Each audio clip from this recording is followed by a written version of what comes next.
Hey everyone, and welcome to another deep dive. Today we're taking a look at radiomics. Radiomics. That's using data from medical images to help with diagnosis and treatment, right? Yeah, exactly. Pretty amazing stuff. Yeah. You actually sent over this lecture on how AI is being used in radiomics. Oh, yeah, it's a good one. Yeah, and it breaks down the process into 6 clear steps, which is super helpful. Good way to think about it, yeah. So let's start at the beginning. Right. Step 1, acquiring images and identifying the region of interest. Okay. Or ROI. I mean, we all know about X-rays, CT scans, MRIs, right? Right. But the key here is focusing on the specific area. Exactly. So, you don't want to just look at the whole lung, let's say. You want to zero in on that one spot that could be a problem, Yeah, that makes sense. Like maybe a nodule or something. Right. And that's where segmentation comes in. That's separating that ROI, the nodule in this case, from the surrounding healthy tissue. So it's like highlighting the part of the image the AI should be paying attention to. Exactly. And the lecture actually uses a good example of a liver image and its mask on slide 3. Okay, cool. The mask is like a digital overlay that outlines the liver. Gotcha. This helps the AI focus on the liver and not everything else in the image. That's really interesting. Okay, so we've got our image and we've highlighted the ROI. What happens next? Okay, so now we extract the radiomic features. Which is step 2. Yeah, step 2. Think of these features as measurable characteristics. Okay. They can help us figure out what's going on in the ROI. Okay. Like, you could analyze the texture, shape, and density of that lung nodule. Gotcha. To see if it's something to worry about. So what kind of features are we talking about? Well, there are 3 main types of features. Okay. And the lecture mentions these. First, we have first-order features. Okay. These are like basic statistics Okay. about the pixel values in the ROI. Right. Things like mean, standard deviation, skewness, and kurtosis. I remember those terms from stats class. How do they apply to medical images? Good question. Let's take standard deviation as an example. Okay. In a simple image, you might have a very low standard deviation of the pixel values. Okay. Meaning, everything's pretty uniform. But in a more complex image, like one with a tumor, you'd expect to see a higher standard deviation. Because there's more variation. Exactly, because the Yes. pixel values are more varied because of the changes in tissue density and structure and all that. So the AI is basically looking for areas where things are more chaotic. Yeah, precisely. Cool. Okay, so that's first order features. What about the other 2 types? Oh, right. So next we have second order features. Okay. These look at textures and patterns within the ROI. Oh, interesting. They analyze the relationships between neighboring pixels. So it's not just about individual pixels, but how they interact with each other. Exactly. Cool. And then we have the higher order features. Okay. These use advanced math and filters Oh, wow. to capture really complex details. Think of it like a magnifying glass that reveals subtle patterns. So with all this data being extracted, it seems like things could get a bit overwhelming for the AI. You're right, they can. And that's where step 3 comes in. Pre-processing. This is like refining the data. Okay, makes sense. We want to make sure the AI focuses on the important stuff and that the data is presented in a way that's helpful, It's like prepping ingredients before you cook. I like that analogy. You wouldn't just throw everything in a pot without, chopping and measuring, right? Right. So now that we've prepped these features, what's next? Well, we need to develop an AI model to analyze those features Okay. and make predictions about the ROI. That's step 4. Okay. The lecture mentioned the different types of AI models. Okay. Which one you choose depends on what you're trying to achieve. It's like choosing the right tool for the job. Yeah, that makes sense. Like, do you need a hammer, a screwdriver, or a drill? So how do we actually teach these models to understand what they're seeing? Ah, that's step 5. Training, validation, and testing. It's all about feeding the AI a ton of data, medical images and their corresponding features. The idea is that the AI will start to recognize patterns. So just like we study textbooks to learn, the AI learns from data. Exactly. And then, just like in school, we need to make sure the AI is learning effectively. So we give it a test. Yeah. We test the model on a separate set of images, Okay. images it hasn't seen before, Right. and then we see how well it performs, like how accurate it is. Gotcha. So we're looking for an AI that can pass the test. Right. And we also look at its sensitivity. Sensitivity. How good it is at identifying cases with the condition, like correctly spotting a malignant tumor. And we look at specificity. What's that? That measures how good it is at correctly identifying cases without the condition. Gotcha. But even if it gets everything right, isn't it still a challenge to know how the AI actually came to its conclusion. You're absolutely right. And that brings us to the final step, step 6, explainability. Sometimes AI models can feel like a black box, right? It's like they give us an answer, but we don't know how they got there. Yeah, I see what you mean. And in healthcare, where trust is so important, we need to understand the reasoning behind the AI's decision. So we can't just blindly trust the AI. We need to know how it's thinking. Exactly. So researchers are working on making these models more interpretable, Oh, okay. so we can understand the logic behind the diagnoses and treatment recommendations and all that. That makes a lot of sense. So those are the 6 steps, which give us a really good overview of AI and radiomics. Sure. But I noticed the lecture actually goes deeper into first-order features. Yeah, it does. Remember those basic statistics like mean, standard deviation? Uh-huh. Well, it actually has you guys, the students, calculate and interpret those for a specific data set. It's a great exercise. Yeah, hands-on experience is always good. Absolutely. So let's dig into those first-order features a little bit. What exactly do they tell us about medical images? So the first order features, they're the simplest type. Okay. They come directly from the histogram of pixel intensity values without considering spatial relationships. Okay. Common ones include the mean, standard deviation, entropy, skewness, and kurtosis. Right, the ones you mentioned before. Let's start with the mean. What does that tell us?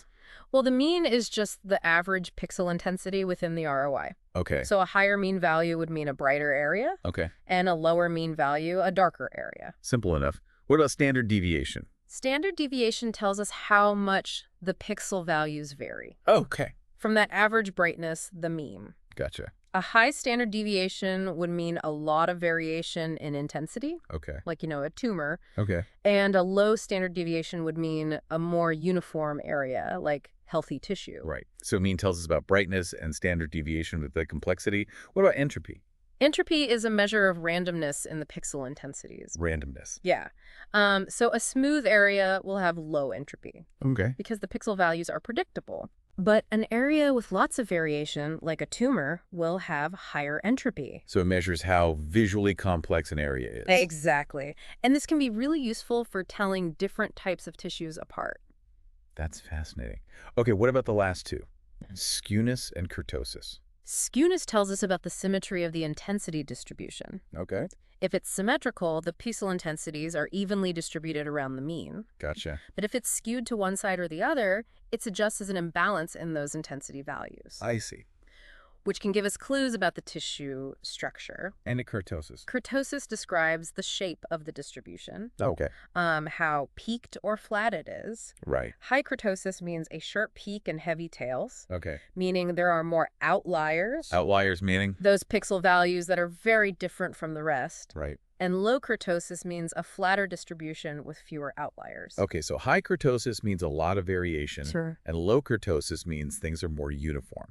It's amazing how much information we can get from just the pixel values. I know, right? And the lecture actually gives a great example on slide 16 Oh, cool. that walks you through calculating these features Nice. for a sample data set. Slide 15 also has a nice summary of how these features relate to image characteristics like brightness, contrast, and texture. Definitely helpful for students. Mm-hmm. The lecture also mentioned the importance of considering the background, right? Yes. On slide 22, it shows that the background can affect our calculation. So. Well, let's say we're analyzing a tumor. If we include the surrounding tissue in our calculations, it might make the standard deviation artificially low, Oh, I see. making the tumor look less heterogeneous than it really is. So it's important to isolate the ROI from the background. Exactly. Now, the lecture also gives students some tools to actually do these calculations themselves. It does. There are Python scripts Oh, wow. for both 2D and 3D image analysis, and it also includes the output files and interpretations. That's amazing. Yeah, it's a really valuable resource. And are those scripts available online? They are on GitHub. Perfect.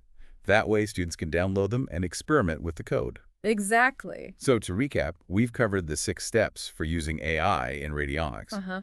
Acquiring images, identifying the ROI, extracting features, pre-processing, developing AI models, and making sure we can explain how the AI reaches its conclusions. Right. And we talked about how first-order features like mean and standard deviation can get us insights into medical images. Yeah, That's really cool stuff. I know, it's like we're seeing the world through the eyes of an AI radiologist. I like that. There's still much more to learn about this field. There is. But for now, let's take a break. We'll come back and dive into the rest of this lecture soon. Sounds good. See you then. See ya.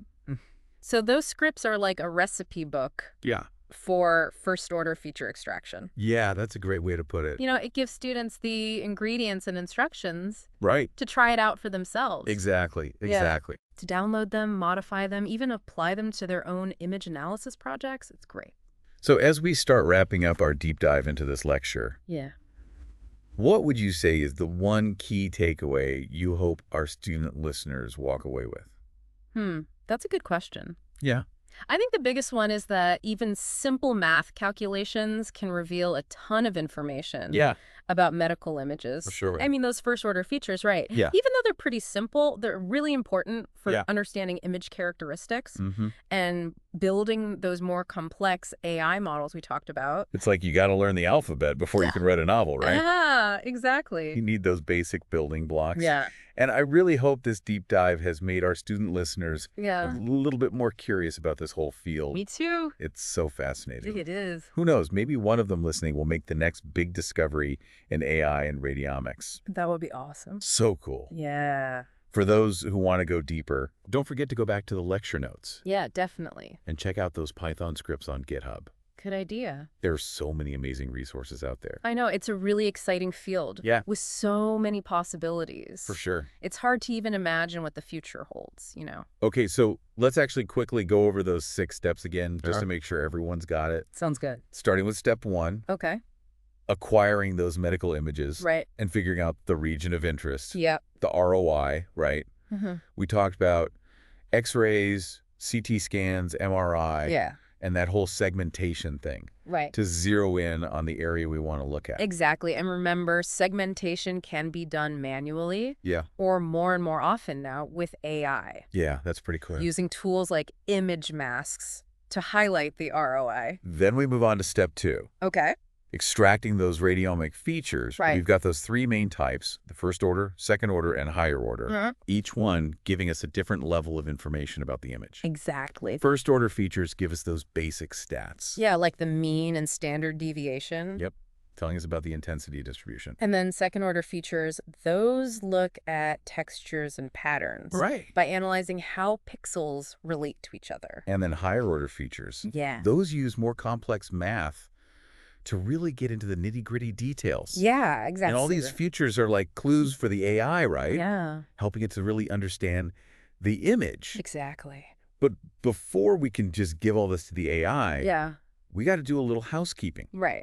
which is step 3, pre-processing. Pre-processing, yeah. This is where we clean up the data, Mm-hmm. select the most important features, Mhm. reduce their number, Yeah, basically making sure the AI has the best possible data to work with. exactly. And then step 4, Okay. we develop the AI models. Yep. This is where we pick the right tool for the job. Yeah. Yeah, like choosing between a simple classifier or a more complex algorithm. And just like a student, Yeah, our AI model needs to be trained. it does. That's step 5. Step 5, training. We give it lots and lots of data. Yeah, tons of data. We validate its performance, Uh-huh. and then we test it out. Yeah, to see how well it generalizes. And finally, the last step, explainability. Explainability. Yes, that's so important. It is, especially in healthcare. Right. We need to understand how the AI makes its decisions. Yeah, we have to make sure they're based on medical reasoning. Yeah. Not just random correlations in the data. Exactly. Explainability is all about building that trust and transparency. Right. It's so important in healthcare. Absolutely. And it's something that's still being researched to Yeah. make sure AI is a reliable and ethical tool in medicine. So there we have it, the 6 steps of AI in radiomics. 6 steps. It's a complex field, It is. but it has the potential to change healthcare as we know it. Absolutely. Now, the lecture goes into more detail about first-order features It does. with some practical examples. Yeah, there's that exercise where they calculate those features for a data set. Right. It's a great way to really understand how the calculations work It is. and what they tell us about the image. It's one thing to know the formula, Yeah. but it's another to actually do the calculations. Exactly, and see how it all plays out. Yeah, for a real image. And the lecture doesn't stop there, right? Nope. It actually explains what the results mean. It does. It walks you through it. It's like having a personal tutor. Yeah, I like that. making sure you understand not just the how, but the why. Exactly. And remember, those first-order features, they're taken right from the histogram of pixel intensity values Uh-huh. without looking at the spatial relationships. Right. It's like focusing on the individual ingredients of a dish Yeah, before you think about how they all go together. that's a great analogy. And the lecture gives a really good overview of all these features, Yeah, it does. defining each one and why it's important. Like the mean, that tells us the average brightness. Right. Standard deviation. Mm-hmm. That measures how much the pixel intensities vary. Yep. Entropy, which tells us how random or complex the image is. Skewness, which shows us how symmetrical the intensity distribution is. Right. And kurtosis, which describes the shape of the distribution. It's like a toolkit It is. for understanding those basic characteristics of an image Yeah, just by looking at the pixel values. exactly. And then the lecture goes back to that example from slide 16 Oh, yeah. and takes you step by step through each calculation. Yeah, it's really helpful. And explains what it all means. Like a mini workshop I like on it. first-order features. And don't forget slide 15. Oh, yeah, that's a good one. That has a really good summary Yeah. of how those features relate to what the image actually looks like. Yeah, like brightness, contrast, Yeah. texture. Yeah. Really useful. Now, one thing that really stood out to me Yeah. was that comparison of what happens when you ignore the background Mm-hmm. versus when you include it. Right. It showed how much it can actually change things.